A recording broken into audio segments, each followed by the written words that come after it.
some of the problems that come in our careers and in our personal lives, as well as ex-altruism. And I kind of wanted to play off of that and then move into, a more detailed session on how can we make it better. Specifically in the area of finding a career choice that works better for you than one that causes you to burn out. One that maybe matches your ex-altruism better, assuming that you are an ex-altruist. But even if you're not, how do you find one that matches what you're happy with?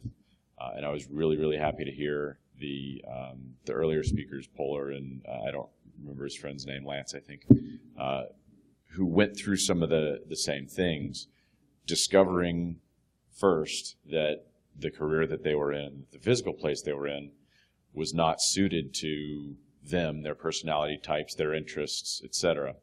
And then taking positive action to change that, to make their lives better, and to make their careers better.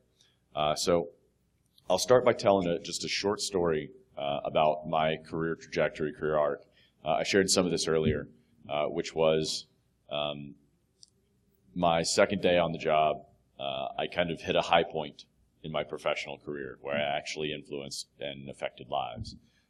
And after that, it's been saving credit card numbers from having to be reissued, like not really meaningful and purposeful, as Andrew was talking about. And so pretty quickly, I had a nice life-changing event. I traveled the world for 3 months, took a leave of absence from my job and did that. And fortunately, my boss held my job.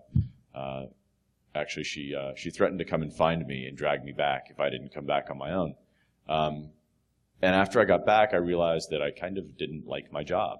I kind of didn't like what I was doing. So I did some soul searching and kind of had to find what matched my personality better, as well as my skill better. So I spent a few months thinking about it, pondering on it, understanding what it was I liked about what I did and what I didn't like. And then I tried to match my career arc to what I thought was going to make me happy. So I was very, very new to the security industry at this point, and I put in place I called it a 5-year plan, although my timeline I really didn't know. And I understood that at the end I wanted to travel the world and do InfoSec stuff. Seems like a pretty cool job even now. So I realized that I would have to build a network of connections. I would have to improve my skill set, and I would have to get some experience doing the types of things that I wanted to do. And so I set out doing that. I pretty quickly was able to get into a career role where I could grow into that, and 5 years later I was able to achieve it. That was my way of going about solving that problem, but that's not everybody's way. So I'm interested to get some more feedback, to hear what other people are doing. One of the things that can really help and make a career meaningful to you and something that you enjoy doing is something that Dan Pink calls looking at 3 things. He says it's autonomy, mastery, and purpose. And if you go out there and Google Dan Pink motivation, you'll find that he's got a book, and he's also got a short TED Talk, as well as a couple of other talks. If you go through the 15-minute, 20-minute presentation that he does, it's very, very good, and he provides a ton of support for it. I'll quickly summarize it, and then hopefully bring it in and apply it to more of an InfoSec field, where you can then potentially look at it in the context of your own stuff. So autonomy, mastery, and purpose. Autonomy is, to some degree, calling your own shots, being in charge of the direction of what you do, day-to-day tasks, and having that ability to make decisions on your own. Mastery is being good at something and getting better. So having a skill set that you use that you're well qualified to do, and that you're learning all the time, challenging yourself, pushing yourself forward. Purpose is something bigger than ourselves. So when we go out and protect people's financial information, that's something that is bigger than ourselves, and that ties into ex-altruism, right? We tend to seek those things that have a purpose, that have a meaning. Nonprofit work, the stuff that we're talking about for I Am the Cavalry, looking at security devices that have or devices that have the potential to impact human life and public safety. Those three things, if you can align those three things, you will be happy in your career. Josh often adds a fourth thing, which is understanding. To feel like you are understood and appreciated in what you do, that your work is valued, and having that feedback given to you. So I think back on the times in my life that I've spent, and when I've been sad in my career, the frowny face, I've been missing at least one of those things. When I found that other thing, I pretty quickly became much more happy, much more satisfied. My work improved because of it. And I'll tell you kind of another quick story as well that ties into that. At a certain point, I was fairly burned out. I wasn't, too depressed or suicidal, but I just couldn't manage to pull myself out of bed and go to work happily. I was late. I just zoned out sometimes, and I didn't handle it very well. So going through the process of figuring out what I wanted to do, I asked myself a question. Okay, if I quit my job tomorrow and went and just traveled the world, what's the worst case scenario? What's the worst that happens? And we're very fortunate in our industry that my answer was the worst case is that I borrow money to come back home, live with friends, get another job in the industry, probably making more money than I was before, and being in a new company where I have the chance to learn, experience, and bring that experience from traveling the world back into play. So I realized that literally my worst case scenario was better than the path I was on. And that was very freeing. All of a sudden, I wasn't afraid of losing my job. So to the burnout talk, that stress and that pressure was absolutely relieved. That allowed me to then seek autonomy, mastery, purpose, and understanding and appreciation.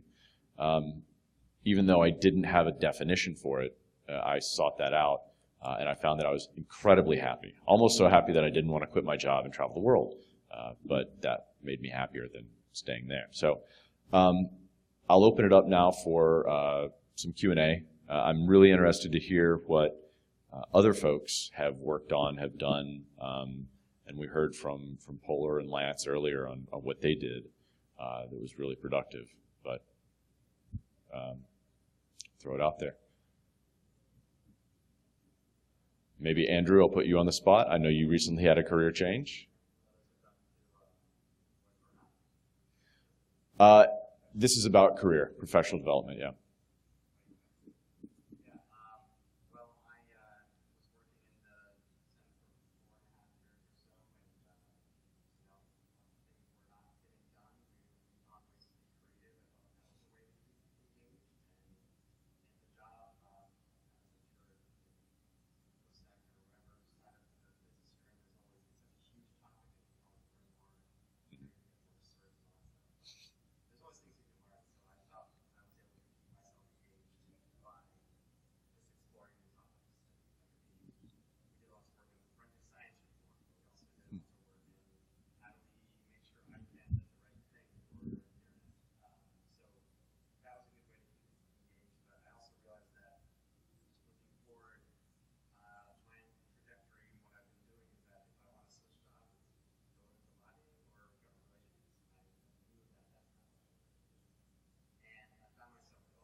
Good. I like that. You mentioned creativity, getting creative, as well as exploring different areas as a short-term solution. One of the techniques that I know some friends use is they do gardening. It's a chance for them to build a garden, to plant things, to see the fruit of their labors, number one, at the end of the day, because you have tilled earth or whatever, and number two, over the course of 6 months. You get almost double rewarded that way. And it's the feeling of creation, like you're building something new and beautiful in the world. Yeah, it's very tangible. Yeah, and I think you had a question.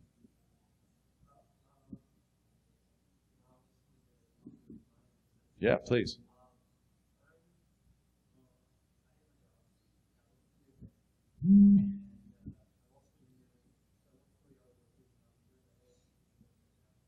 Okay.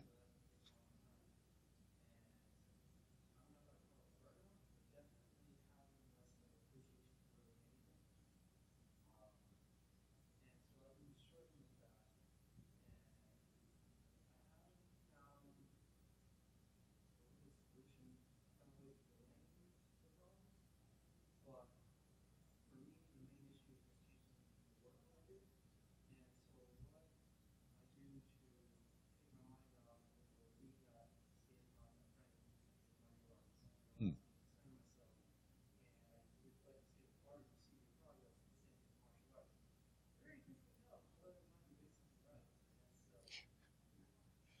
Yeah. Whether or not you get punched tells you how well you're doing in martial arts. Yeah, and there's a lot of people who do martial arts too. I know that I think Krav Maga is one of the current favorites. And the way I understand it, I don't know if that's the one that you do, but the way I understand it, it's always full speed, and you always get that feedback quickly. Like, I failed to block that fist. I need to get that.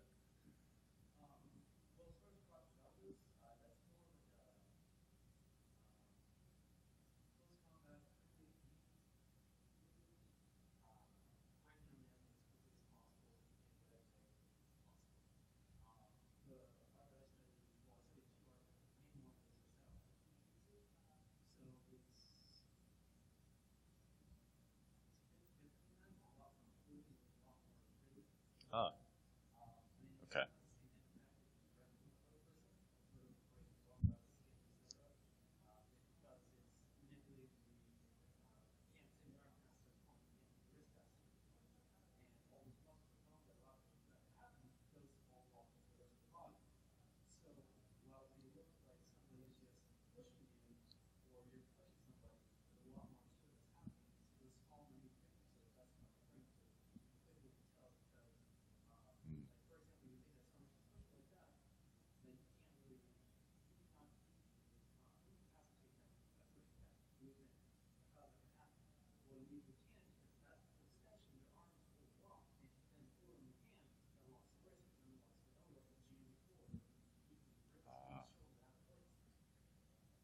Yeah, so I like not so much the violence aspect of that, but the art form, the artfulness that you mentioned, and I think that that's true in a lot of martial arts, and you're probably right. That's Krav Maga is probably just an aggression releaser or a stress releaser more so than creativity, art form kind of thing. Josh, were you going to say something before I?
Any other questions, points, tips, techniques?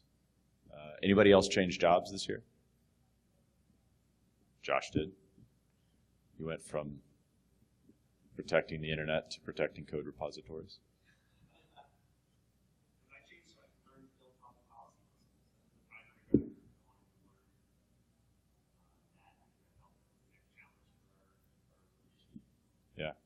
Yeah, I think so. And building those muscles in different areas, that's what today has been all about. I don't want to steal the thunder from the wrap-up session today, but being able to, for me, this side of it is really, really fun. The technical side doesn't interest me anymore. I've already figured out that if it's doable, I can probably do it. I won't be the first person to do it because it takes smart people to do that, but then I can copy them and I can make the technology do anything I want to.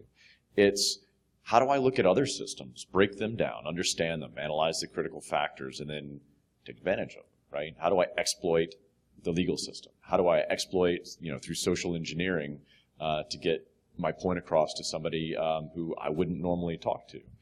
There's a certain analysis phase and understanding, and I think where a lot of times we confine ourselves to just looking at technology for technology's sake. If we broaden the scope of what we're trying to do, things would become fun again. We would also see that there's more value levers that we can pull to get the point across, and there's a lot of other things we can do. That's probably for me why social engineering is so fun in theory, is because I don't have to learn how to hack your system. I can call you on the phone and say, hey, I'm from the IT department, can you run this malicious software real quick? And you do, right? The people in this room probably don't, but it's amazing how much you can get without having to know anything, but just knowing the right process to go through. So yeah, I like these non-technical problems. I like to say, stop thinking as a hacker and start thinking like a hacker, right? Start looking at the problem as a firewall and understand that if you do expand the scope, if you include people, if you include business processes that you could potentially affect, if you include policy that you could affect, then you're thinking like a hacker, not as a hacker. And I think that politicians, I forget which one of the panelists or discussion people said it earlier today, but politicians are some of the best social engineers. They have hacked the political system of the world's biggest economy and bent it to their will. That's cool. That's a cool hack. I would love to see one of those guys walk in the door and give a presentation at Black Hat, how I pwned the government. Yeah, you do that, Austin Powers, but it really is. That for me is what keeps it interesting. And so when I look at potential career choices, for me, I'm an independent consultant contractor. So I look at projects and I'm like, well, this one seems interesting. This one's just technical. I already know how to do it, and I can do it in my sleep. You don't need me to work on that one. This one over here is really interesting. It challenges first of all, it takes advantage of my skills. Second off, it builds those skills. It also gives me the ability to go and discover a new place to make decisions on my own. And generally, I like to think that there's a purpose to what I'm doing. Even if at the end I drop the report and they never look at it, that's depressing, but it happens. So anything else before we turn it over to the last session? Maybe we'll do the last session a little bit quickly so that everybody can go stand in what I'm sure is a giant line for the keynote speaker. Okay? Yes?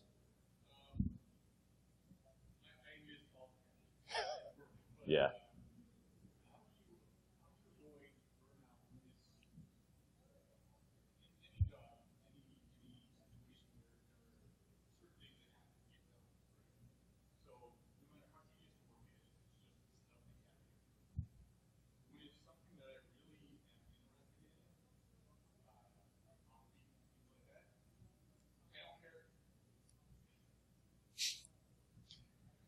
Get the voices out of your head first, yeah.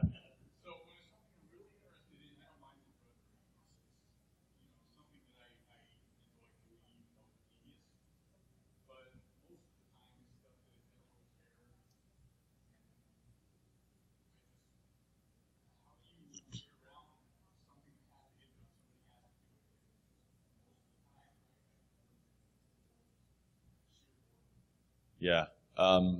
I think a couple of people offered suggestions earlier, which I'll repeat because you weren't here to hear them. But get together with other people who have common problems. Talk to them. This is a good venue for it. It's a good forum for it. I think that we don't take full advantage of these types of events, or the chance to be with each other, because a lot of times we just spend the whole time drinking and sobbing on each other's stories, or like, hey, you know, these guys suck. I hate all the users. I've got these problems. You've got those problems. I've got those problems too, man. We're so sad. Like, we get to that point where we break each other down and we're like empathetic with each other, but then we don't quite get to the point by the end of the weekend where we're building each other up again, right?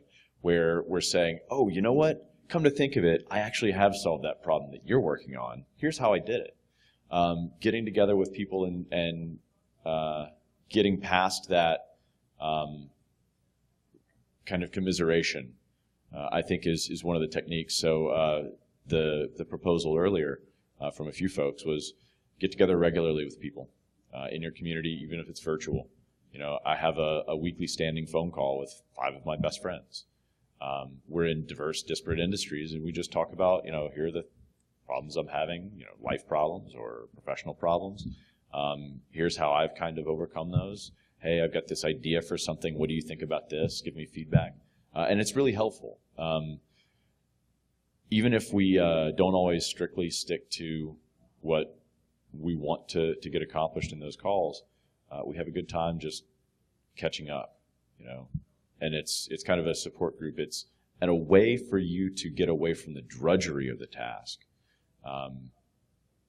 and to then go back to it and be a little bit more energized, especially if you know, if somebody says to you, you know, I hated that, but it's like, you know, 8th grade math. I hated 8th grade math, but it laid the foundation for everything I do now, and so if I didn't have that, I would not have learned it. And that can re-energize you to go through the boring stuff and just see the bigger picture at the end.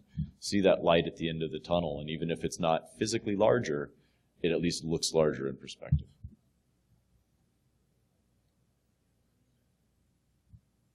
Good.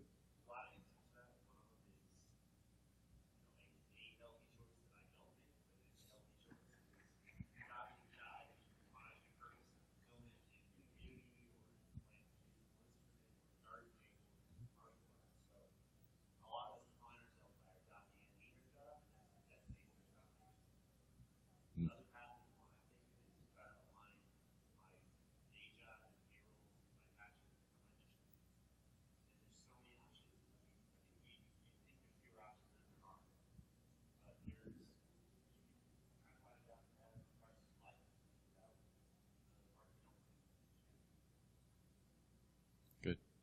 Well, thank you very much, and we will start up the final session now. Kind of wrap up the day. Next steps, what comes next. And Josh, I'll invite you up here. I've been standing here for about an hour, almost an hour and a half, and I gotta pee. Yes. All right. So quite a bit of content, quite a long day. Hopefully your brain hurts in a good way. And for those who've been watching this on video, you can watch it at your own pace in your own chunks. The point here is we tried 1 year ago, we said, let's try an experiment. We'll fail fast, we'll iterate, but we want to break the cycle of doing the same thing over and over and expecting different results. And I'm okay with failing, as long as we fail in new and interesting ways, right? It's getting a little tedious. And if you look to your left and your right, this used to be about firewalls. It used to be about, protecting corporate assets. And now it's about protecting your safety, your personal safety, your community, your way of life, your family. And to Beau's point in the last session about professional development, if you care about autonomy, mastery, and purpose, we've really found quite a bit of purpose in this year of experimentation. And there's been a real attitude change. We've focused more on soft skills than hard skills. We've focused more on outside the echo chamber than within it. We focus more on experimentation and iteration than monotony and defeat. And with most things in life, attitude is everything. And you can bring an attitude of cynicism and defeat, which is plaguing way too many of our friends, leading sometimes to stress and burnout. Or you can bring an attitude of hope and not empty hope, but hope with action. And that leads down a different path. And for those of us who have tried, it's been a fulfilling path thus far. So the question I've had for the last 365 days is, should we keep going? And my answer is hell yes. It's a long road. It's a long view. It's going to take a lot of different things, but I am highly encouraged, not discouraged, by what we're doing. And I think hopefully you've seen today we talked to policy people, we talked to legal people, we talked to people in industry, we talked about professional soft skill development, about the changes in attitude to disclosure when human life and public safety is on the line. And this is a very different type of conversation than we're used to at these. And if you're looking for change and variety, you will find it here. It's uncharted territory, but worth doing the exploring. And with that, for now, I think the path forward is stop waiting for someone to fix the problem and figure out a way to be a part of that fix. If attitude is everything, choose wisely. Thank you.